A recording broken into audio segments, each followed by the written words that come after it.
Então, o que acontece, Sandra? Diante da sua colocação aí, a igreja, na verdade, ela teve vários momentos, né?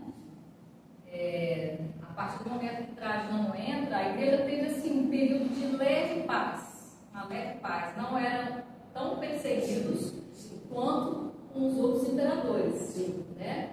Mas Trajano, ele colocou uma lei assim, olha, vocês vão fazer o seguinte, vocês não vão atrás dos cristãos, mas se alguém denunciar que aquela pessoa é cristã, aí sim, aí a gente manda um soldado lá e a pessoa vai ser presa, a pessoa vai ser torturada, a pessoa vai ter que negar esse Jesus. E por que os judeus perseguiam tantos cristãos? E Roma também, né? Roma depois, nós vemos que Roma depois do segundo século começou a perseguir muitos cristãos, nessa virada do primeiro século para o segundo. Porque os cristãos, eles se tornaram uma ameaça. Primeiro era perseguido pelos judeus, depois pelos romanos, porque se tornaram uma ameaça. Os cristãos começaram a se multiplicar de uma tal forma, e nisso aí nós vemos que o Evangelho sempre tem lugar para mais um, né? Como que o Senhor abraça a humanidade, né? O amor do Senhor alcança todos, né? E o Senhor quer que nós preguemos o Evangelho, né? O grande ide do Senhor Jesus, ide pregar, a grande comissão, ide pregar o Evangelho a toda criatura, tá? Então, os cristãos se tornaram uma ameaça para o Império Romano. A partir do segundo século, nós vamos ver hoje por que isso aconteceu, tá? Então, vamos lá, vamos começar a partir do segundo século aí, falar um pouquinho. A partir de então, nós vemos no primeiro século, né, os judeus perseguiam os cristãos por N motivos, mas no segundo século houve um mover diferente, um motivo diferente.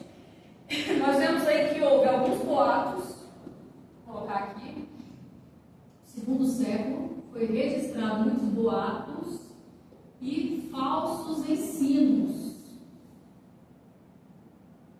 e falsos mestres também. Isso aí foi uma característica do segundo século. Que boatos foram esses? Que boatos foram esses que marcaram? Falsos escritos também, falsos escritos, tá? Então, falsos ensinos, falsos mestres e falsos ensinos. Três coisas que marcaram aí o segundo século, que obrigou, de certa forma, a igreja a se mobilizar. Nós vemos que no primeiro século, após Jesus ascender aos céus, o Senhor Jesus deixou uma comissão. Olha, aí, lá em Marcos, né? Fala, ide pregar o Evangelho a toda criatura. E aí Jesus já havia passado, né, 33 anos nessa terra, Jesus já havia trazido os discípulos para perto de si, comissionado, ensinado eles, e Jesus subiu aos céus. Só que os discípulos não foram, infelizmente, não cumpriram o ide de Jesus. E por isso, muitas vezes, o Senhor enviou perseguição por causa disso.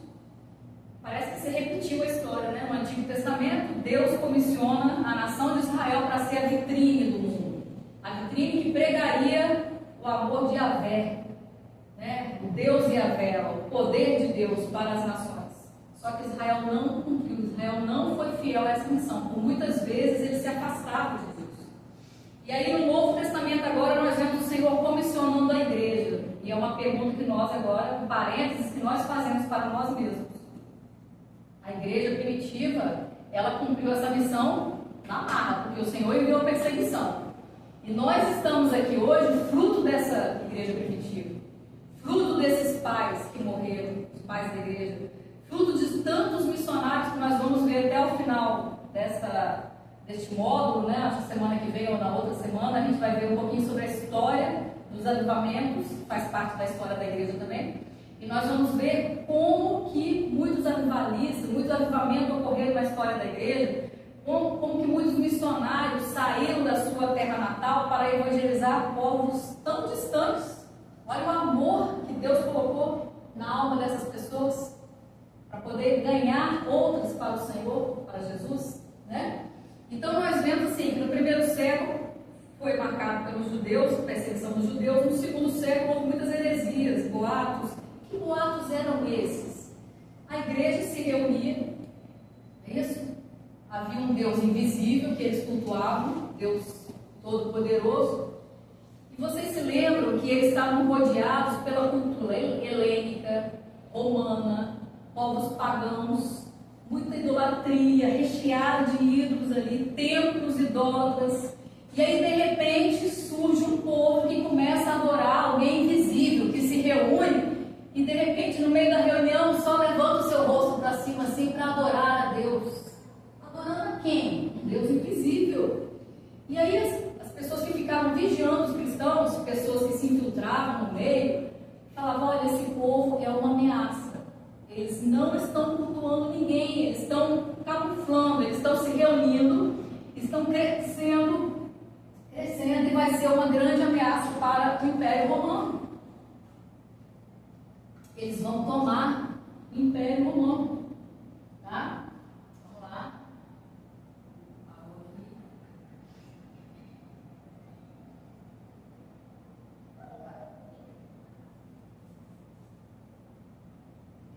Deixa aqui no perseguição por enquanto.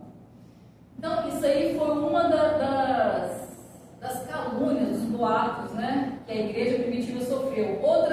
Outro boato que apareceu na época: esse povo é tudo canibal. Eles se reúnem, eles comem carne humana, eles bebem sangue de pessoa. Eles falam assim, olha, eles cometem incesto.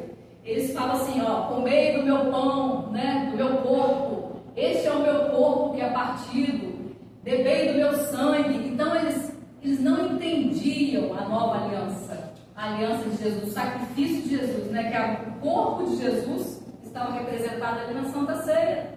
Eles não conseguiam entender isso. E outra coisa, se chamava as pessoas de irmãos, né? Irmão Paulo. E eles achavam que era tudo incesto. Olha, esse povo, eles estão tendo relações, né, sexuais, um casal com o outro, com o irmão, é todo mundo irmão ali, está havendo confusão. Então a igreja primitiva, ela sofreu esses ataques aí. Foram considerados de pessoas alienadas, os cristãos, uma série de situações que eles sofreram. E uma das marcas do cristianismo, não sei se vocês já ouviram falar nisso, é do peixe, né? Uma pessoa, eles eram tão perseguidos que eles chegavam, colocavam assim na areia, escreviam metade do peixe, faziam metade do peixe, e se a outra pessoa fechasse, fizesse a outra metade, é porque era cristão. Então era uma identificação. A outra identificação era o símbolo da cruz. Se uma pessoa chegasse e fizesse assim, na terra, e a outra pessoa chegasse e fizesse assim, fechasse, é porque também era cristão. Então você podia confiar. Você podia confiar que aquela pessoa não te perseguiria, não iria te matar, não iria te perseguir. Senta pra cá, Edmar, senta aí não. Senta pra cá por causa dessa cadeira aí, tá acertando aí a imagem.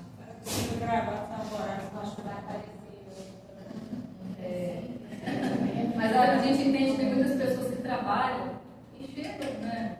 Um pouquinho atrasado por causa do trabalho, tá? Sem problema.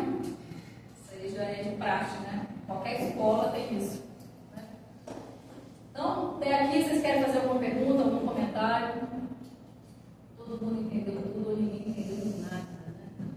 Ninguém fala nada, silêncio reina. Sério, querem falar alguma coisa? Sandra? Não, eu falo, Ângela? falo besteira, mas era muito difícil mesmo para eles, que nem a gente hoje, né? Quem eles estão adorando, que Deus é esse, porque eles vieram de eu creio assim, né? Era tudo aquela imagem de homem fazia ali, né? Que nem a igreja católica tem a santificação, os santos, né, tal. Como é que eu estou falando sozinha? Que nem você vê eles mostram que ele vai falando com Deus na rua, pensa que ele é doido. Ele está conversando com Deus. Aí quem olha assim, esse homem está louco, né? É a mesma coisa, imagina. Eu estou olhando para cima, eu penso, falando, meu Deus, que Deus é esse que ninguém vê? Né? Eu acho que para eles realmente também, pela ignorância, mas também, coitados, também acostumado com imagem. De repente vem esse povo adorar um Deus invisível, chamado Deus desconhecido, né, como dizia Paulo. Então, até para se entender também, até hoje tem isso. Gente, a questão da cultura é algo muito forte. Hoje, para a gente ter uma compreensão é fácil, porque a gente tem a história, a gente tem a Bíblia. Né? A gente já foi acostumado com esse roteiro falado para nós. Mas você imagina bem, hoje nós temos uma crença sólida, né? Bem fincada aí as estacas, né? Se de repente chega alguém pregando outra coisa, outro evangelho, a gente não vai aceitar. E você imagina bem os judeus, porque eles haviam saído do cativeiro, já haviam acabado de sair de um cativeiro, havia acabado de ser tratada a questão da idolatria, eles foram presos no cativeiro por causa disso, Deus os levou para o cativeiro, né, na época do profetismo, né, foi muito falado com o povo de Israel sobre essa questão da prostituição, da idolatria, se eles não servissem a Deus fielmente, eles seriam levados para o cativeiro. E aí aparece então eles no Novo Testamento e aparece Jesus, e a gente sabe que muitas pessoas, muitos homens se intitulando como Messias apareceram na época mesmo de Jesus, contemporânea a Jesus. Então, esse foi um dos motivos que levou a nação, né, aquele povo ali, os hebreus, a não aceitarem Jesus como Messias. E a Bíblia fala que o próprio Deus cegou os olhos dos judeus para que esse evangelho chegasse até nós. Vai passando a lista de chamados aí, né? Ontem também, quando eu estava na corrida, eu pegar o ônibus para vir para cá, eu estava no Ouro Branco. Estava assim, todo mundo voltando, acho que o feriado estava uma loucura para mim chegar em Belo Horizonte, para pegar o ônibus, para mim chegar aqui no Espírito Santo. E assim, é Búzios, né? Eu vou sempre no Búzios, que é mais em conta. Aí estava marcando lá, Praça da Liberdade. Aí eu peguei o Uber, Praça da Liberdade. Só que a Praça da Liberdade é enorme em Belo Horizonte. Aí eu falei, meu Deus, eu não estou vendo ninguém aqui com mala. Aí cheguei com o cara que estava vendendo uma barraquinha. Onde eu compro o Búzios aqui? Ah, estava aqui na Praça da Liberdade, mas ó, você está vendo aquele muro branco lá no final? Eu falei, tô, do lado, do outro lado, lá tem os ônibus. Aí cheguei, aquela fileira correndo com mala. Já faltava 10 minutos. Correndo. Aí aquela fileira de ônibus. Aí o primeiro ônibus é de Vila Velha, é de Espírito Santo? Não, Uberlândia. Fui para o segundo ônibus, é de Espírito Santo? Não, de São Paulo. Fui para o terceiro ônibus, é de Espírito Santo? Não, São Paulo de novo. Fui para o outro ônibus, é Rio de Janeiro. Aí no último ônibus era do Espírito Santo. Nossa, quando eu cheguei na cadeira do ônibus, eu comecei. Aleluia, Deus, obrigado, Jesus, Deus, glória a Deus. Comecei a orar ali. Pô, Senhor, tu és maravilhoso na minha vida. Uma senhora do meu lado sem falar nada. Ai, Deus, tu é tão perfeito. Glória a Deus, já estou criando ônibus. Vou chegar em casa, agora você me leva assim como o Senhor me trouxe. Aí daqui a pouco eu começo a ver a mulher. Estava rezando o texto do meu lado. Sou um texto todinho, mas ela deve ter ficado uma maluca aí. Mas eu deixei assim. Ela rezou o texto. Ela se empolgou, viu que você estava rezando. Mas ela já estava rezando o texto. Eu não vi que ela estava rezando o texto, né? E eu comecei já na minha oração em voz alta. E ela já estava no terço dela. E ali eu estou pensando, ó, cada religião tem as suas crenças, as suas religiosidades, cada um com o seu jeito, é assim mesmo. É desse jeito mesmo. Mas que bom que você conseguiu, graças a Deus. Que luta, né? Que prova, foi prova, tá? Foi prova. Você fez a ginástica. Foi prova. Mas é isso aí, gente. Você imagina a cultura daquela época, para as pessoas aderirem a esta cultura, né? Essa nova cultura, a cultura dos crentes, a cultura do caminho, como eles chamavam, né? Outra coisa que os cristãos foram acusados foram de antissociais.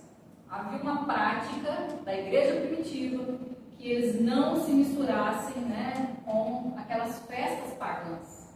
Se for, vamos contemporaneizar hoje, né? Se fosse hoje, seria o quê? Festa de São João.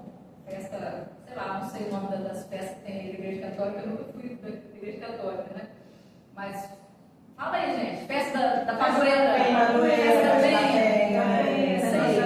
De vez em quando não tem essas festas, São João. Então a gente vê assim, quadrilha, o pessoal na praça faz aquelas barraquinhas. A igreja primitiva não se misturava. Jamais, não podia, eles não iam. Por quê? Porque eles entendiam que ali era comida oferecida para ídolos. E outra coisa, eles queriam dar o exemplo, queriam fazer a diferença, eles queriam demonstrar que eram santos mesmo. O que significa a palavra santo? Separado. Então eles eram de fato separados. Isso aí também traz uma reflexão para nós hoje, que nós devemos ter a mesma prática. Nós temos que ser separados, nós temos que fazer diferença. Porque se a gente se mistura e participa daqueles manjares de outros deuses, não está havendo diferença.